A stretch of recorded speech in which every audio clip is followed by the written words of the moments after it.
With that, let's go ahead and start it. Well, let's see here. I'm going to move this. Oh, whoops. With that, let's go ahead and start it.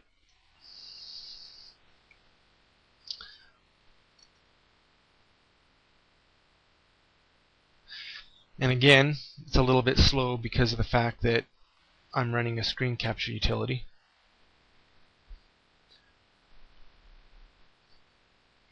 And oops.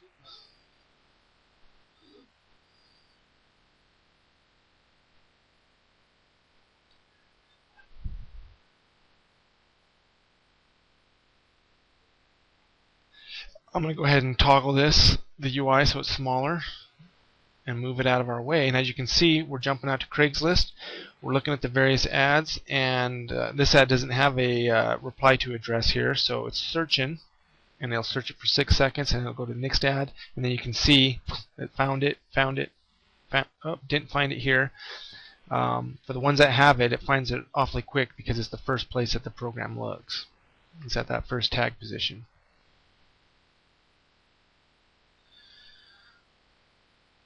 Okay. And as you can see here in the CELB application, it is now mining all your links. This shows you how many links that you've searched, the valid results for the campaign, and the valid results for the current link. Now what that means is, let me jump out here, this is the current link. So the valid results for the campaign will be continually incrementing as you go through all the links in your list.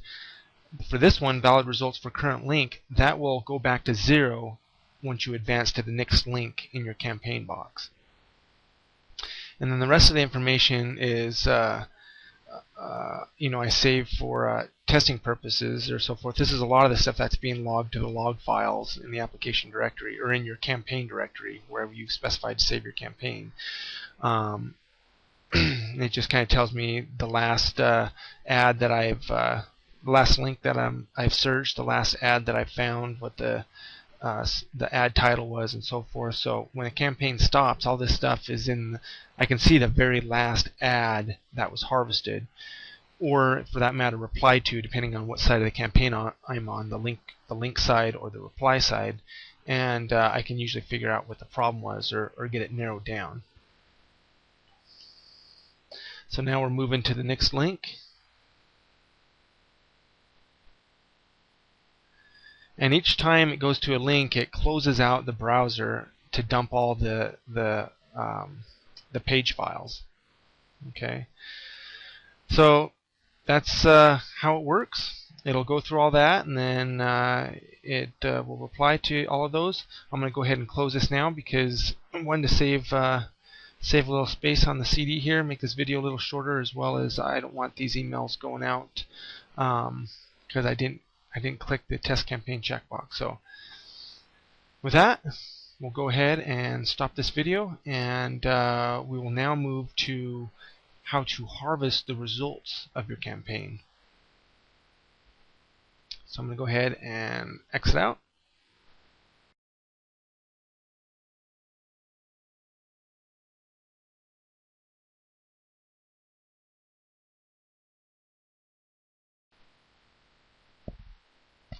Okay, so now that we've run a campaign, the next step and the fun part is to see actually what your results are.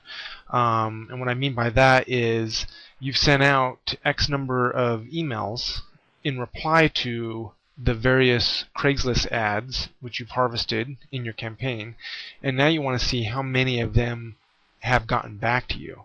Okay, so now, because the campaign that we created that just had the 10 demo accounts, I'm not using that particular domain anymore for the reasons specified.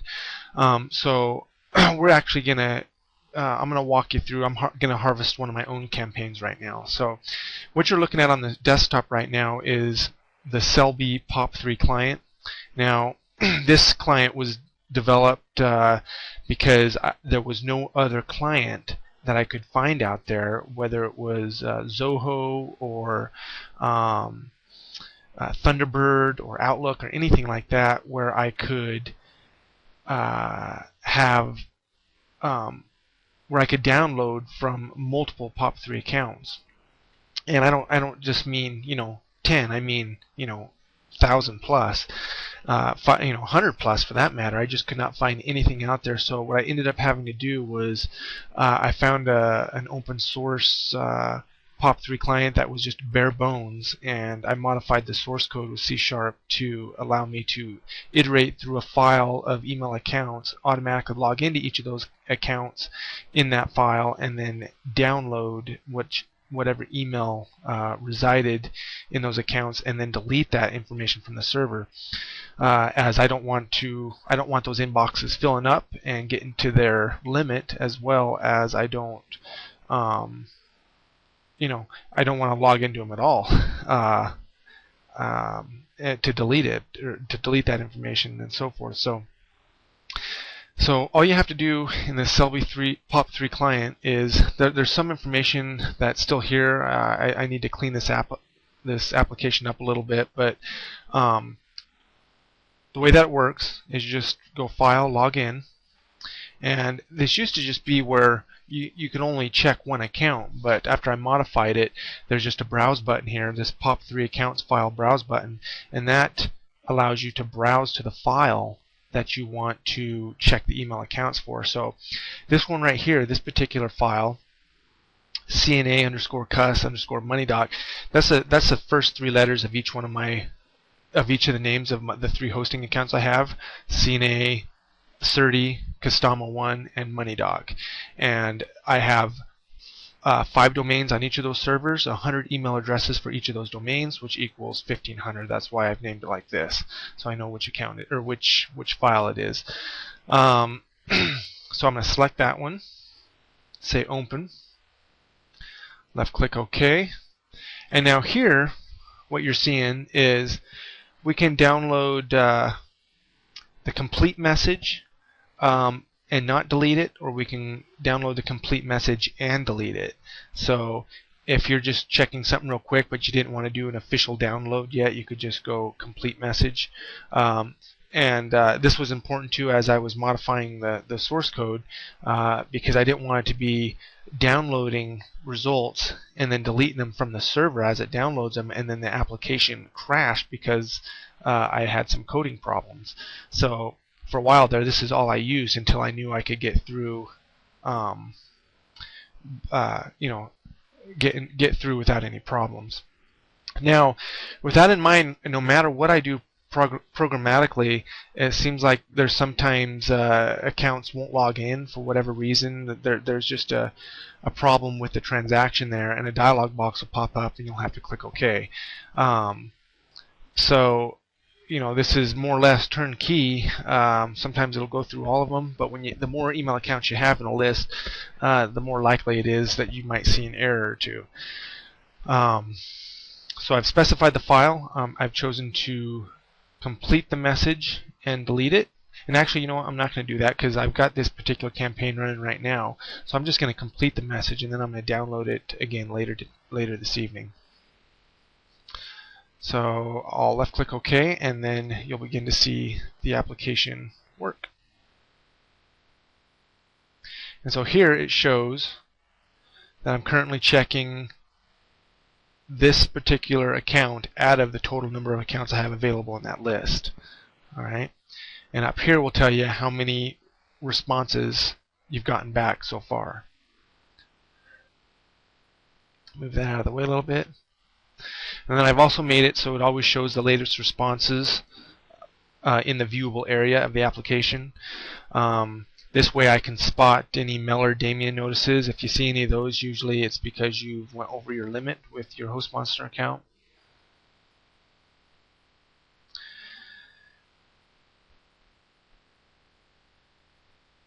Okay, so that takes a little bit of time to accomplish. We won't sit for all of this. I'll bring it back here as soon as it's all done, and then we can look at the results a little bit closer. But as you can see, this is a successful campaign. It's actually still currently running. It's about a 17-hour campaign that we're about halfway through, but people are getting back to me right away. It's Sunday at about 12:30. This is running on the East Coast, so I started it at 6 o'clock in the morning Eastern Time, which was 3 a.m. Pacific Time. So it's been running for about 9 hours now, and it's sent out, well, let's see, it's sending out 1,500 emails an hour, one from each of the 1,500 email accounts.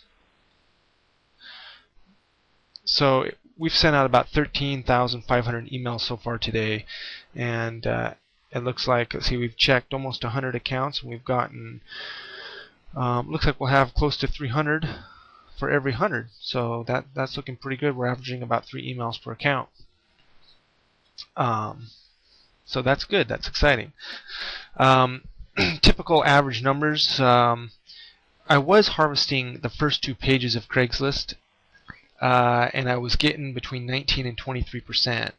Now that I'm only harvesting the first page of Craigslist, one, to kind of cut down on the chance of emailing the same person twice, which is, even if I did that, they're not going to get, they're going to get a random reply and from a different email address on a different, on most likely a completely different domain. I've just, since I got shut down the first time, I'm just playing the game ultra safe. At least until the program starts making some money. So now we're really climbing up there. 400 now for 125 accounts. I had also put in the display name field here. It makes it a little bit easier to identify when you get bounce backs or whatnot from the hosts. Whenever they look like natural names, that's all good. These are 100% legitimate, everyday consumers.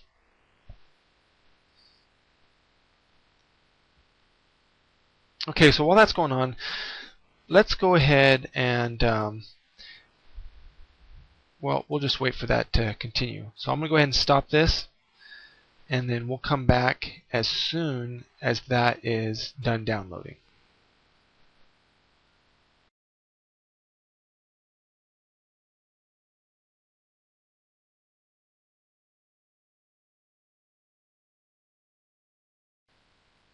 Alright, so we're back now, and as you can see here, we have found or downloaded a total of 5,357 results so far for the campaign which I'm running today.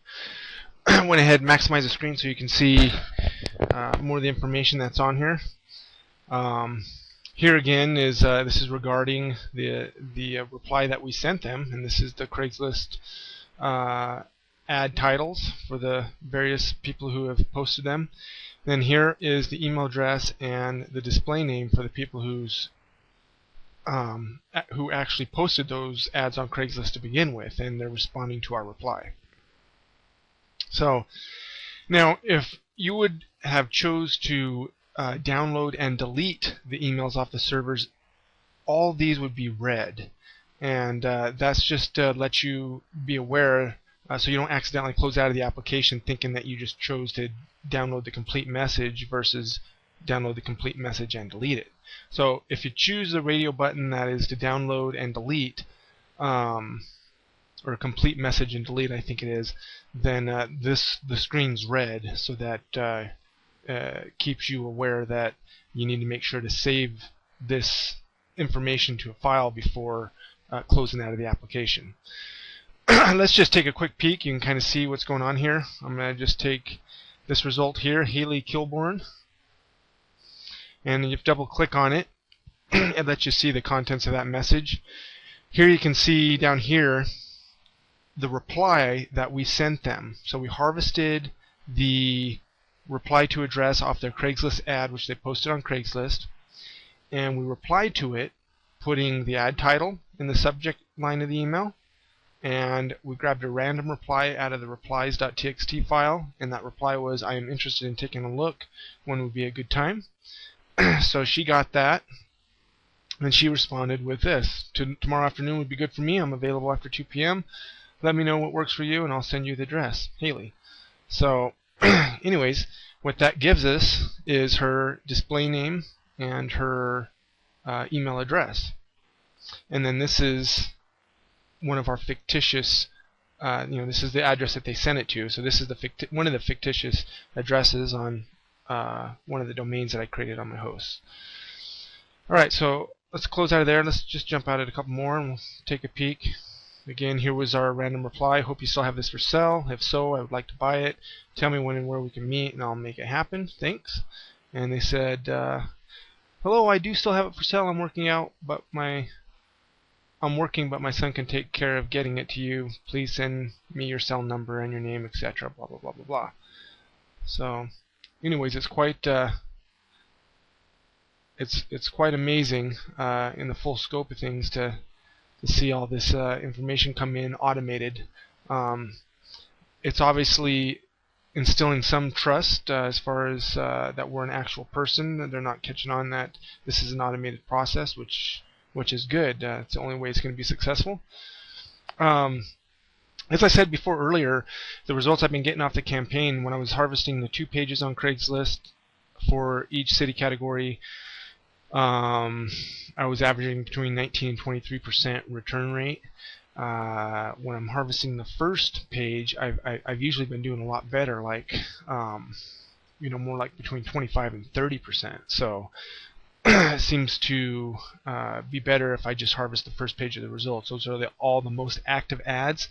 Now you tend to get a lot of ads that have been taken down because they've been addressed right away, right? But you certainly avoid hitting the same person twice, because usually they might top post each day or something like that. So if you do 2 pages deep, sometimes you're into yesterday's results. Anyways, once we got this far, there was the challenge of, well, we need to filter these results. And so what we do is we want to export all these results. So you can come up to File and choose the Export option. And what that does is automatically goes through, and it'll actually sort the list for you alphabetically. And I can't remember if I have it already built in there to take out duplicates. I think it'll sort the list, and it'll take out the duplicates. And then what you'll do is you'll save that file to wherever you want to save this exported file. So I'm going to say Save As, and I'm going to go ahead and put this on my desktop. And this is going to be POP3 export demo. I'm going to save that. Alright, so with that done, I can go ahead and close out of here. I'm going to minimize it for now just in case I think of something else I need to show you. So now I'm going to open back up my CELB application, because on here I've created an additional utility here, and I'm going to come down to our list calculator. Now what happens is when you export your files from the CELB POP3 client, each of those individual files the duplicates are removed and they're sorted from A to Z, but they're not filtered. And also, as you do multiple campaigns over a period of time, you have multiple files you've exported, and you may have duplicate emails on between those various files. And so you need to be able to take all your campaigns, and you need to take out the duplicate emails, because you don't want to be sending anybody the same marketing email twice, right? So we're going to go ahead and look at a few of the campaigns I've run. List builder, CELB project, and POP3 exports. Okay, so all these text files here are campaigns that I've run. So what I can do then is I can take a certain number of these, like that, I've multiple selected. What is there? 2, 4, 6. I got about 15 of them there. And then choose open. And then I can say remove duplicates, filter the list A to Z, and then for filter, anything that's when you check the filter box, anything that's within this box will, if it finds a particular record on any of those files, it'll delete it while it's compiling a new list of original emails. Okay, so you might want to add a couple things here by putting Craigslist in there. That's in there by default to get rid of any of the Craigslist remailer emails, that have been bounced backs, or the Mailer Damien emails from Craigslist. And so actually, I think I might have to add that one. So I'm going to go. Well, I won't worry about that now. But anyways, you get the idea. You can add and delete individual items from this filtering text box here. So I've selected multiple files from several campaigns. Now I want to erase any duplicates within all those files. So I can go ahead and hit calculate. Now this will take a little bit of time because there's probably several thousands of results within those 15 files that I selected. I typically get off a 17-hour campaign anywhere from 4,000 to 7,000 unique email addresses added to my list each day. So let's just give this just a minute here. We've got all 3 criteria checked as well, which is going to make the process a little bit longer. Right now it's iterating through the files. When it starts writing the final file, you'll see the progress bar up there. I should have had one do it to begin with, just so you could see some response from the application. So don't think that it's locked up. It's just got to take some time. Even though it says up there in the title bar not responding, it's actually doing its job. You just gotta sit tight for a couple minutes.